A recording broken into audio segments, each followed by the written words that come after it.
Hey everyone, we just got done watching Deadpool 2. We did. A serious drama with no humor in it whatsoever. I know, it was kind of a bummer, huh? I don't know what kind of sequel that was. It was just dead. Not a laugh in the house. Was that your first viewing impression? No, very funny. Very, very funny movie. All the way through. So, review over. Go see it. That's it, go see it. I guess we're spoiling, right? I thought we'd talk a little bit without spoiling first, and then we'll let them know when we're going to spoil. My first impressions were, it felt a little bit longer, but that's not a bad thing. I'd have to look at the running time of the first one. But it might have been a little bit longer. But either way, it felt a little bit longer because it felt like there was a little more story in this one. The first one was great. I love the first one. But my first impression was, especially by the end, and sitting through the credit sequence. By the way, if you're sitting through the credit sequence, there's two sequences during the credits, nothing after the credits. But there is a little song at the very end of the credits that's kind of a funny trailer thing. But my first impression is that I liked it more than the first one. I liked it at least as much as the first one. I think the first one is a gem. There's a little more story in this one. That's exactly what I was going to say. Because it's not a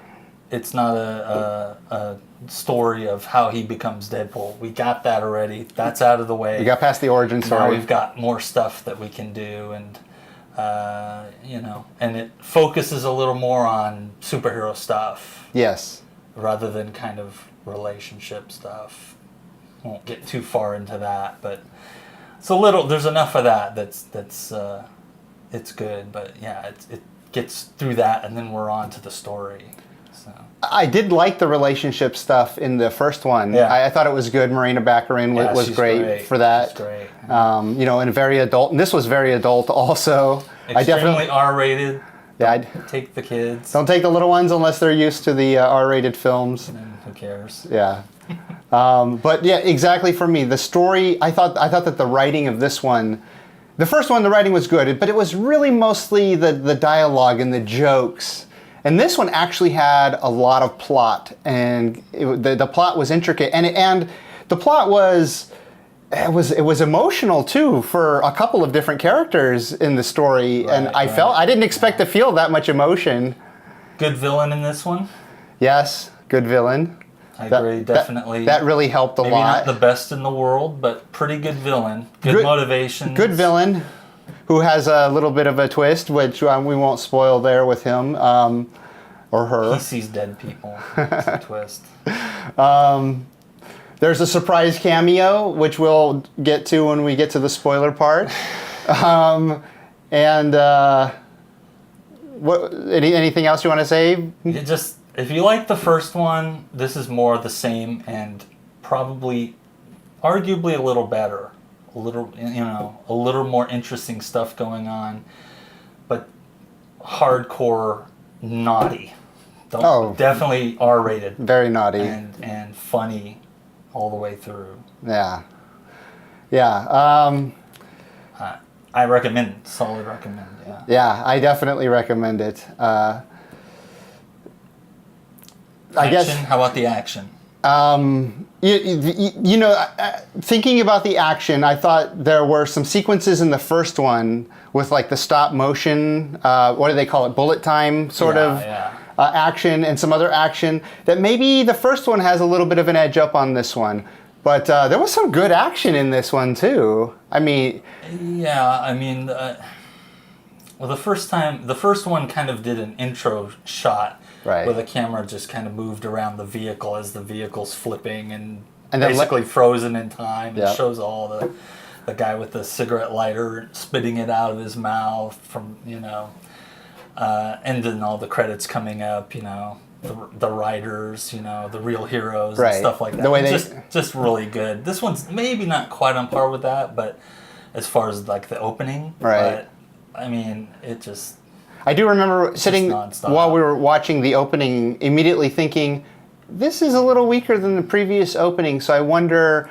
But they start to load you with the jokes and the fun and the excitement, and then all throughout the story is just starting to progress, and you're seeing the progression of the story, and the breaking down of the fourth wall, where Deadpool's talking to camera and letting you in on things that are going on. Yeah, no more talking lines for you, buddy. The guy in the bar. Right. Yeah. It's for me. I thought the action was good, and I think there is a little more of it. I mean, there's kind of a framing action scene in the first movie, like I spoke about already, and then it does the same thing where it kind of catches you up to where it starts, and this movie does the same thing where it shows you an opening and then it shows you 6 weeks ago or whatever, and it catches you up to that, and interesting stuff going on. So, spoilers? Sure, yeah. So if you haven't seen the movie yet, definitely go see it. Don't stop it here, because there are probably some fun little details that if we can remember, because they totally bombard you. Stuff going on. I mean, you've got to see it 2 or 3 times to remember all of or even catch some of the things. So spoilers, stop, go watch, come back, pick up right here. YouTube should save your spot. So, favorite spoilers, favorite moments in the movie. What do you think that you can remember? Who was the best X-Force man? Who's your favorite? Right, so you've seen the movie. They set up their own group called the X-Force. I guess they put an ad in Tinder or something. Or Craigslist, who knows, yeah. where they advertised. Superheroes just show up. Yeah. I have to say, there's a lot of good elements. Each one of the X-Force members have some good stuff to them, but of course the surprise is the Vanisher. So the Vanisher is a split-second shot of Brad Pitt. Yeah, he's basically the Invisible Man. Right. And you just think he's there sometimes, and then you see like a pack just floating. Yeah, the parachute. It's funny, very funny. And then he gets electrocuted, and for a second you see Brad Pitt. Well, his introduction was funny too when Deadpool reads the look at the headshots. It's a blank headshot, but it says the Vanisher, and he looks up and there's nobody in the room. He goes, "Oh, I get it. That's great. So, what are your powers?" He looks not here, is he? He's running a little late. It's good joke, because the obvious thing is that he's standing there, but he's invisible. But of course, he's just running late.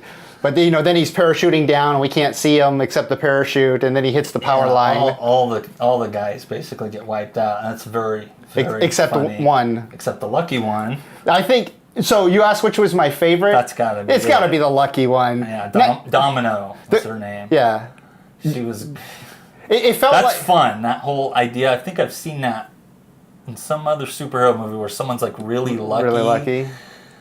Or other movies, obviously they've kind of done that, but just clever the way things. That gets knocked over, and the gun goes off, and he points a gun at her, and it's just a dead round or whatever, and because she's lucky, you're not going to get to shoot her. It's fun. It felt like, especially as she's doing a fighting sequence in one of those rooms, and there's a bunch of guys, and shelves are falling over, and people are slipping, and shelves are it felt like Final Destination, where you can see the progression of things that you can't stop. To domino, right? Right? To all fall down to end up the way that benefits her because she's lucky. And just throughout, the way that the writers wrote that was really clever. It's just so entertaining all the way through. I mean, that's just a part of it, that whole recruiting those guys, the jumping out of the helicopter, the parachuting down, seeing them go into various death traps, a chopper blade, a wood chipper, and and of course the lucky girl lands on a big party, big giant inflatable balloon, and she's flying. Yeah, well, that's later. Yeah, she's flying around forever. Yeah, she's lucky she caught the gust of wind that kept her up in the air. It was a windy day, so.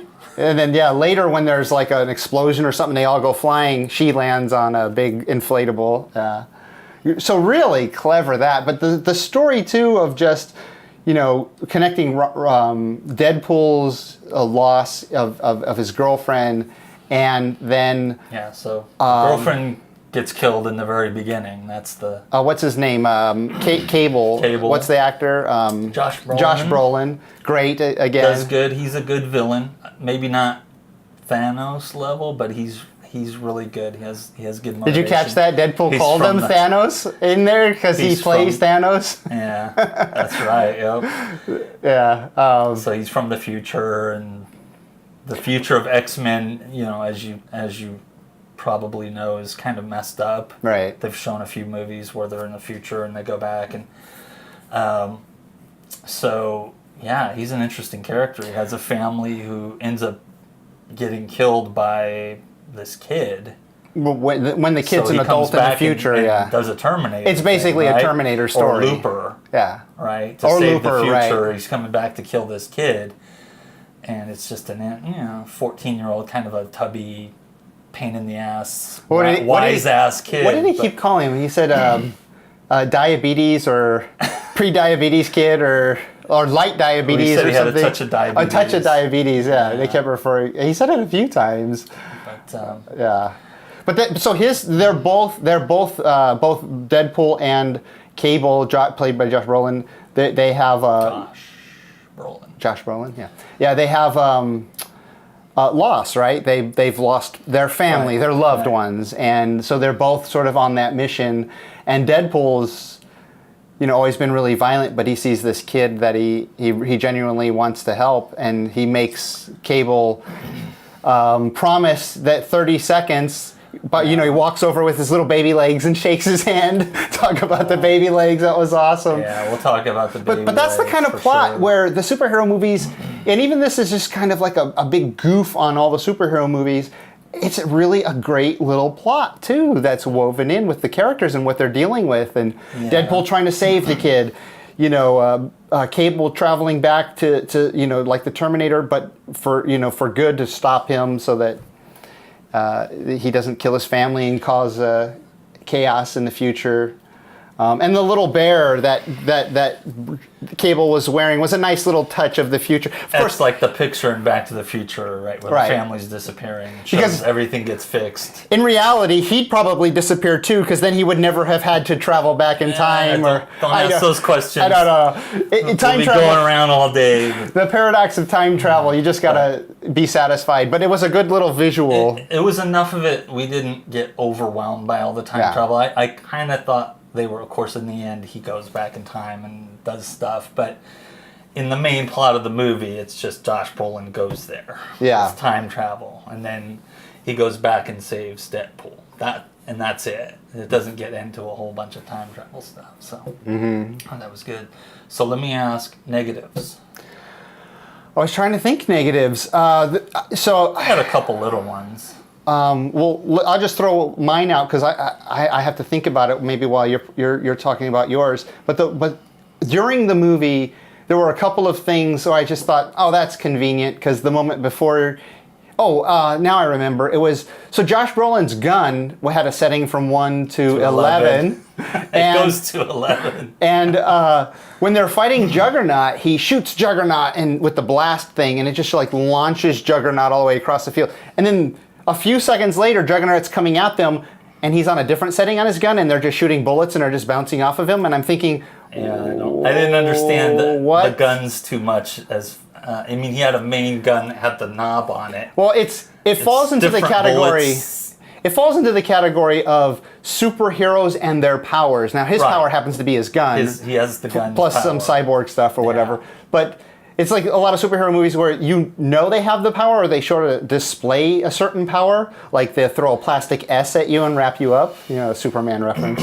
Superman 2 reference. 2? 2, yeah. But then you never see those powers used again, or not used. They're used once and not when they could be using them. And in this case, we have Juggernaut. Well, maybe the gun's recharging because it did to do that big blast. But they did that big blast a bunch of times earlier in the film. It has the typical superhero, nobody really gets hurt unless they're able to like Deadpool gets hurt, but he just regenerates. He can regenerate, yeah. And it's everyone else is like super tough. Even the little kid, there's a lot of moments where I was like, oh, that kid's definitely would be fucked up.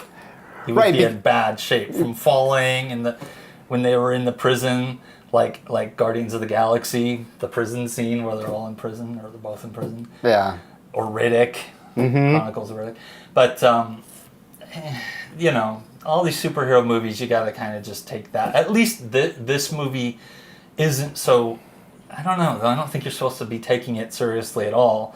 The other movies, the other main like Marvel movies and the DC movies are serious, you know, on some level. Right. And there's just no people get hurt. But people did get hurt in this movie. They did. A lot. Wood chippers, helicopter blades. My negative. One thing I thought of was the idea that they're in this prison, and then suddenly they're in this big long vehicle, this armored vehicle, and they're going somewhere. Did we really know where? I have no idea where they were going or why, except that it's cool that they're in this transport and they can attack. Right, because they went to the prison, which was called the Icebox. Yeah, they were locked up in this prison. Now where are they going? And then they were taking them somewhere. Maybe you know, in the comments, someone can tell us. I didn't catch it. Where were they going? If you know, I had no idea. Maybe they mentioned it and it got by us. Sort of. If unless they mentioned it, that's kind of the biggest thing I can think of. It's like, why? They could have. They mention a lot. Because basically, it's like we've had our thing in the prison, right? Now we need to move the action out, put it in a big vehicle, and you know, have a big action. Well, it's a fun scene, yeah, because it's a big action scene. And it worked. It was great, you know. Yeah, there were little plot things like that. But there's also, like I said earlier, there's enough other plot that's going on, and clever plot, and great jokes, and great characters that kind of makes up for it. But yeah, that's definitely, I didn't even think about that. Now that you mentioned it, so much going on. It's hard to even. Where were they going in the trucks? I have no idea. One of those things that might hit you later as you're going home. And you're like, what's that? Why? No, all right, you know. But there's not a lot of that. That's the only thing I can think of, and it might have been covered in the movie. There's so much going on. It's hard to keep track of everything. There was one little thing. Now that you asked about things that were problems or that I didn't like, and I thought that the collar that negated all the powers was just a little too convenient. I mean, it fits the story. Okay, let's just negate everybody's power. But, you know, you give a guy who breaks into the prison, don't you have a few good prisoners who have earned a little bit of leeway where you go, uh-oh, somebody is breaking into the prison. We know there are a couple of guys in here who have been working hard, you know, maybe for an early release. Take their collars off? Take their collars off so they can fight back. I mean, good grief. They're dirty mutants. You don't trust mutants. I guess, but yeah, there's a little killing bit of guards. I know. There's a little bit of a disconnect between Deadpool and like the regular X-Men universe, where it's like, in the X-Men, it's kind of serious because the world is kind of against the X-Men. Right. And, you know, with the mutant, I forget what the bill they signed into law against mutants was. And then the X-Men basically are standing against that. But then there was a little bit, in this movie, there seemed like there was cooperation where Colossus grabs Deadpool and like holds him while the guys put the collar on him and the kid. And it's kind of like, I don't know that he would do that. Well, he just murdered somebody. For Colossus, they were trying not to murder people, and Deadpool was just murdering people. I mean, he murdered a few people just right there out of cold blood, with just insinuations from the kid. I mean, kids are, you know, kids and they're bratty, and he could just say, "Yeah, he pissed me off. He abused me." So Deadpool shoots him dead. I mean, come on, you need a little more justification to that. What was the line? He had weird sex slips or secret sex slips or something like that. Well, he's referring to everybody that worked at that orphanage or whatever it was as like child molesters and you know, with no proof of any of it except, here's another scene that I thought was just kind of a dumb scene was they showed up to stop the kid and Juggernaut from going into the house.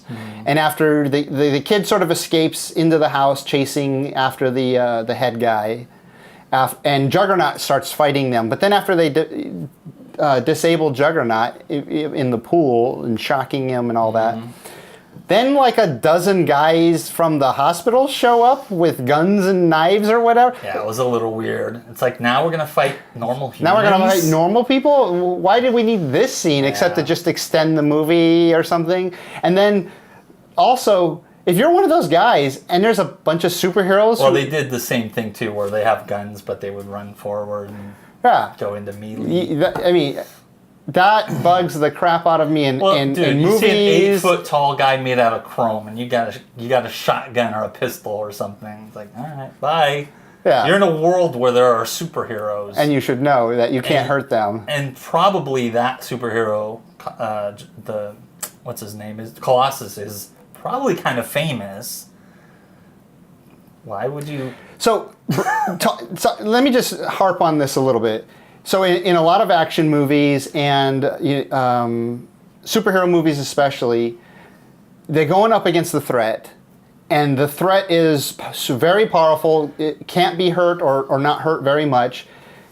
You need to do... People, for self-preservation, they develop a strategy that will help keep them alive while fighting the threat, right? So if the threat is a superhero, you stand back, and you throw the knife, or you shoot the gun, and then you run away when it does nothing. Logan... It would have been funnier, too, if they all just ran away. Funny, very funny. It's a missed opportunity. But they went with the same thing where I roll my eyes, and this movie's so stupid. Luckily, in Deadpool, it's a goofy spoof of a movie, so maybe they're making fun of other movies by doing that. Who knows? But more serious movies like Logan... I like Logan a lot. Yeah, Logan did that too. The end of Logan, and even earlier on when they first get to that little warehouse, if you haven't seen Logan, they're hiding. He's hiding out with Professor X in a little warehouse, and then a bunch of soldiers show up, and then a man comes out with muscles and blades sticking out of his hand, and he's all bloodied, and he's killing soldiers. Logan, trying to defend himself, and the soldiers just run in to fight him. How about stay back about 50 feet and snipe him or shoot him or unload your clip and then realize it doesn't do anything, then get in your car and drive away? I mean, you don't run in, you're not going to do anything. So it's lazy writing, it's bad directing. But we're not talking about Logan. No, but I'm saying that this movie does that a few times where characters, normal people are running in to fight and they shouldn't be, is what I'm saying. Yeah. It bugs me all the time. I look at this movie, and I have negative things. I wouldn't say it's an A+ movie, but it was entertaining. I look at this movie more as a comedy. Oh, it's a comedy for sure. Just like the first one was almost a straight-up comedy. Yeah, there's action in it, but, it's kind of light action, and, no one's really, no one's going to get hurt, aside from the people who will be fine if they are hurt, so...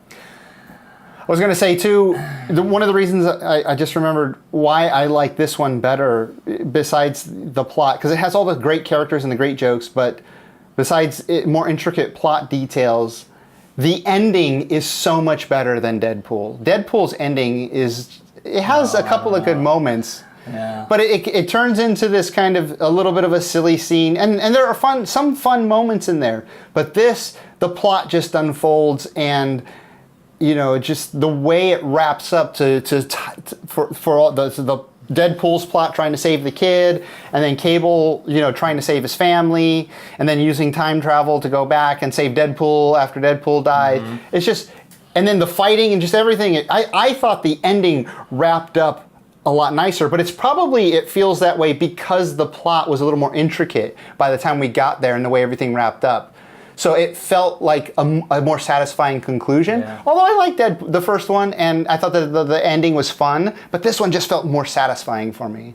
Well, the original Deadpool it does the same thing as this movie. Maybe you get into kind of like the boring where they're on the carrier and they're having the fight and the carrier tips over. That's some of it.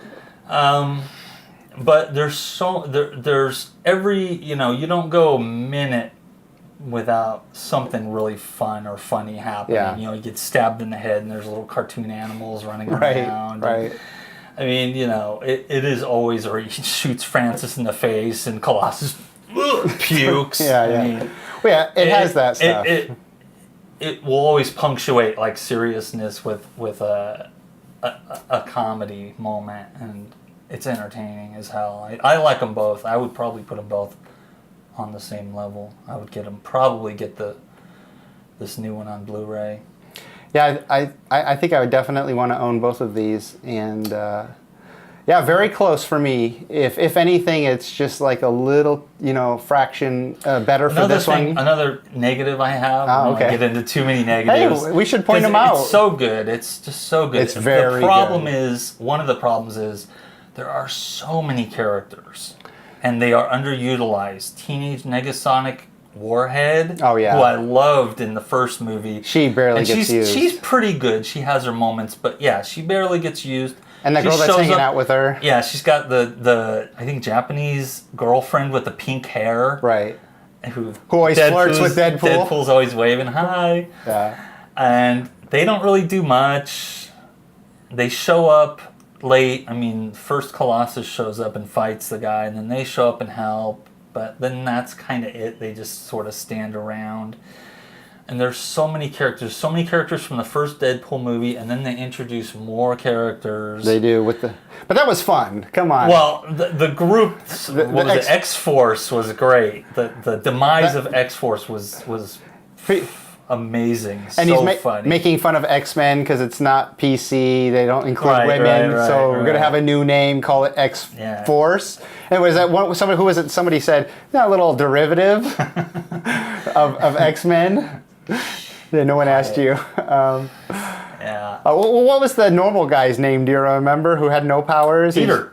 Peter just. So he was good at parachuting. I mean, he did. He was great at parachuting. He made it down. One of the few people that survived the landing. Unfortunately, he got puked on or spit on. What's his name? Shit, I had it before. Zeitgeist, who had the acid spit. Yeah. Right. What does your name have to do with your powers? Don't worry about it. Yeah. But yeah, I was happy that they murdered that group off, because it's like, I don't really want to see all those people fighting. So many people, and then the way they dealt with all those people was just hysterically funny. So the only one who really sort of joined from the X-Force. Domino was Domino, she was big. She was a big part of the movie. Oh, huge part. Once they got her into the group. Between her fighting skills, which were like Black Widow, because she's just a normal person with fighting skills. Yeah. What did he call her? The Black Widow? Did he? Yeah, that's right. And then her luck just saving the day in so many cases. Not a power. It is. Oh, but it's not. Oh, it's a huge power. Oh my God, yeah. It's like the ultimate power, really. Yeah. It would have been nice too if the kid. We talked about the good antagonist, and the antagonist for a while was Cable, until he joins up with them, because then Juggernaut teams up with the little boy with the firepower, the fire starter or power. But like you said, you mentioned before that there's so many opportunities where he would have been killed by or seriously injured the little boy.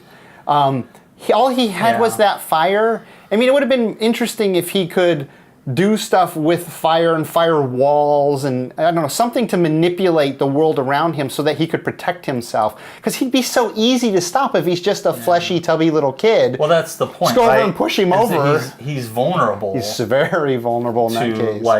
To Cable, when Cable was going after him, if Deadpool hadn't been there, he would have just smoked him, because... Well, he didn't even have his powers at that point, but even with his powers, it's like Cable would just gun him down. Oh, so that was the point of that character, is to be like this vulnerable boy has these crazy powers. It's very Looper-like. Yeah. It reminds me of Looper. Oh, very much.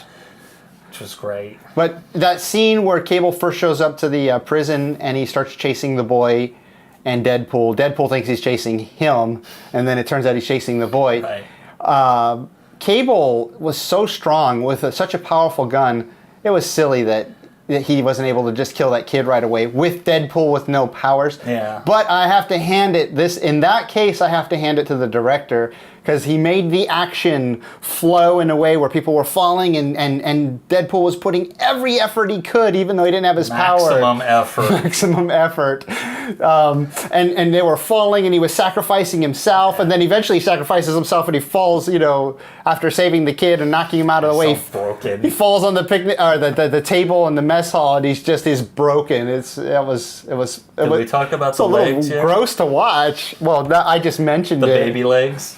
Well, the first movie had a baby arm. Right, a baby that's right. hand. Because he grew it back. It was so small, and he's like, oh. So they had to play that again. Yeah, and then he gets ripped in half by Juggernaut. Yep. So I'll rip you in half now, and does it. And then I kind of thought they were going to just stick his bottom half on. So I don't know what happens to that bottom half. It just decays, I guess, or whatever. But maybe it grows another Deadpool. That'd be funny. It's just some confused Deadpool. Yeah. But he starts growing legs again, and they're like little baby legs, and he's going around sitting there with no shorts or anything on, and then he does the leg cross. A great, yeah. You kind of Sharon Stone get leg a little cross crotch shot there. Okay, well, is that really necessary? Yeah, it's hilarious too. So that was there's a few scenes where it's like, yeah, that was sort of like in the first movie, because it's so funny, they had to bring back little moments like that. Yeah, well, the baby arm was funny in the first movie, so why not just give him baby legs and a baby butt and have him walk up, and he's obviously he's much shorter. Just everyone's reaction as they came in one by one. Oh, God. Just like horrified. Yeah. So funny. Well, so if you had to give it a letter grade, what would you give it? And then, compare that to what you might give Deadpool.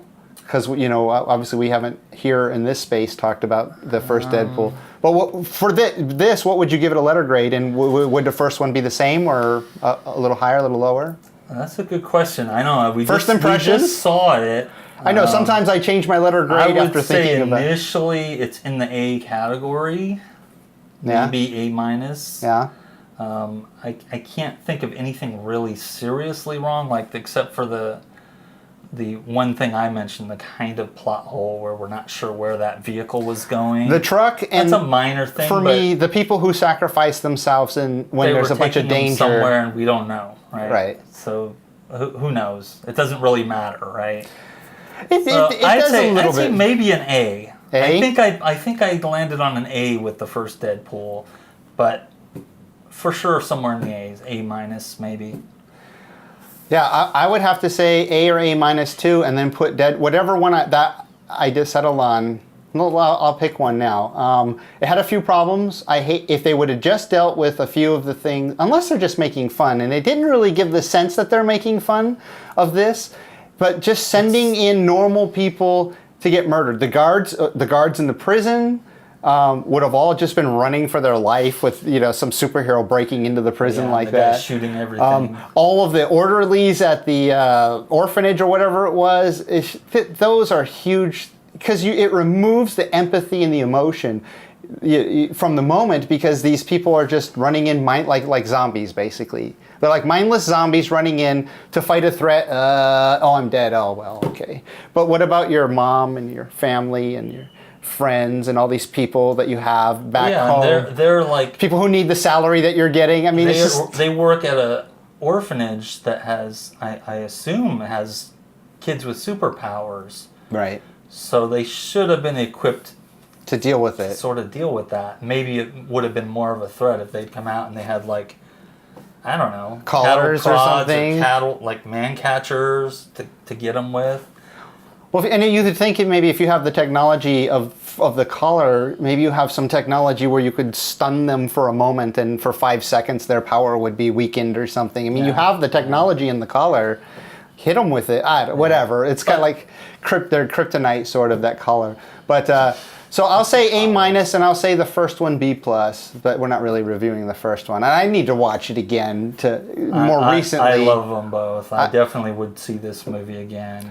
This one I might again, even be persuaded to pay and go see it again. But yeah, definitely going to see it again at some point. So yeah, Deadpool 2. Yep, definitely check it out if you enjoyed the first one. This is a long review. How long are we going? Nope, we're at almost 35 minutes. Oh, that's perfect. If you're still here, turn it off, go watch Deadpool. Or, subscribe, like, comment, do all that fun stuff so that you can see more of this crap. Oh, God. See you next time. Maximum effort.